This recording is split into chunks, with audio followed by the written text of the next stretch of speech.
ایک مقدمے کے سلسلے میں Mr M R Bhatia additional session جج کے فیصلے کے یہ الفاظ قابل غور ہیں۔ قابل غور امر ہے کہ ایسے اشخاص ملزمین کی صفائی میں پیش ہوئے ہیں جو اردو زبان کے عالم ہونے کی حیثیت میں بہت مشہور ہیں۔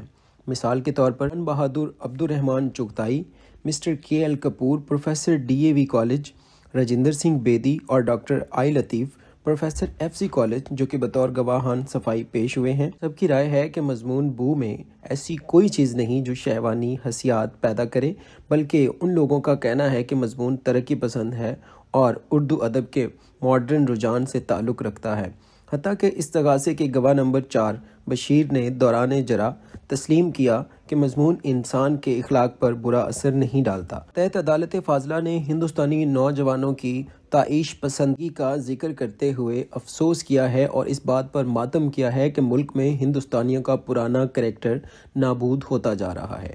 ماتحت عدالت کے فاضل جج نے وہ خوبیاں بھی یاد کرائیں جن کے لیے ہم ہندوستانی کبھی مشہور تھے اور نصیحت کی کہ نئے فیشنوں کو ختم کر دینا چاہیے۔ معلوم ہوتا ہے کہ ماتحت عدالت کے خیالات ترقی پسند نہیں ہیں، ہمیں زمانے کے ساتھ ساتھ چلنا ہے۔ حسین چیز ایک دائمی مسرت ہے، آرٹ جہاں بھی ملے ہمیں اس کی قدر کرنی چاہیے۔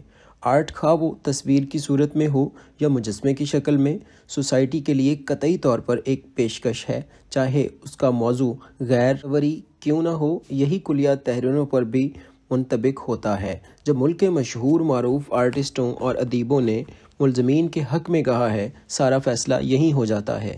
زیر بحث مضمون ایسا نہیں ہے کہ جس پر کسی قانونی عدالت میں نکتہ چینی کی جائے، اس لیے مجھے اپیل منظور کرنے میں کوئی سو پیش نہیں ہے۔ جرمانہ اگر ادا کیا گیا ہے تو وہ واپس کیا جائے، میں اپیل کرنے والوں کو بری کرتا ہوں۔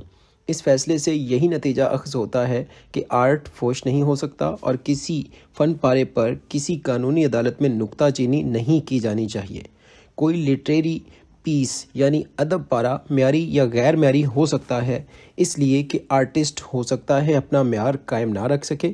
افسانہ نگار کا ہر افسانہ اس کا شاہکار نہیں ہو سکتا۔ ٹھنڈا گوشت کے سٹینڈرڈ کے بارے میں کہا سنا جا سکتا ہے، یہ کہا جا سکتا ہے کہ یہ افسانہ میرے دوسرے افسانوں کے پائے کا نہیں۔ یہ کام ادبی نقادوں کا ہے اور انہیں اس بات کا حق ہے کہ وہ جانچیں پرکھیں، مگر اس افسانے پر کسی صورت میں بھی فحاشی کا الزام نہیں لگایا جا سکتا، اس لیے کہ مصنف کی طرف سے افسانوی ادب میں اچھا برا جیسا بھی ہے۔ یہ ایک اضافہ ہے، لیکن اس صورت میں کہ مجھے اپنی پوزیشن صاف کرنا ہے، آئیے اس افسانے کو اچھی طرح جانچیں کہ اس میں فحاشی کا کوئی پہلو نکلتا ہے یا نہیں۔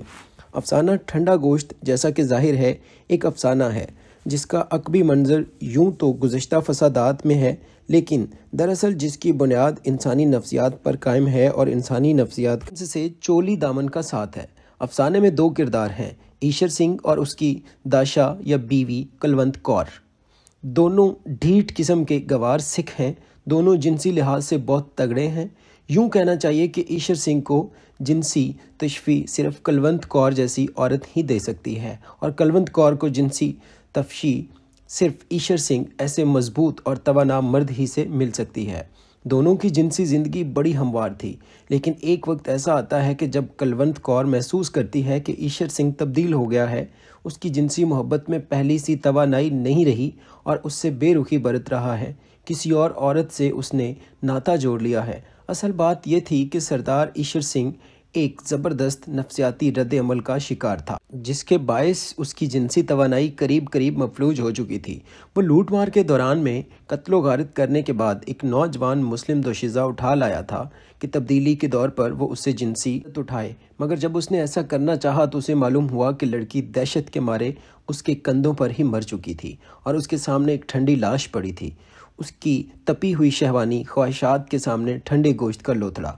اس کا ایشر سنگھ کو کچھ ایسا زبردست احساس ہوا کہ نفسیاتی طور پر نامرد ہو گیا۔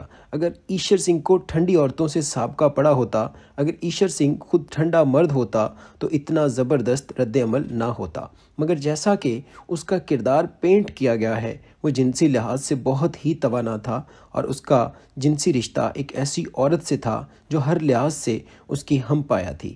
یہی وجہ ہے کہ اوپر بیان کیے گئے حادثے نے اسے جنسی لحاظ سے بالکل نکما کر دیا۔ یہ بات یہاں قابل غور ہے کہ قتل و غارت نے اور لوٹ مار نے ایشر سنگھ پر کوئی اثر نہیں کیا تھا، اس نے کئی انسانوں کو موت کے گھاٹ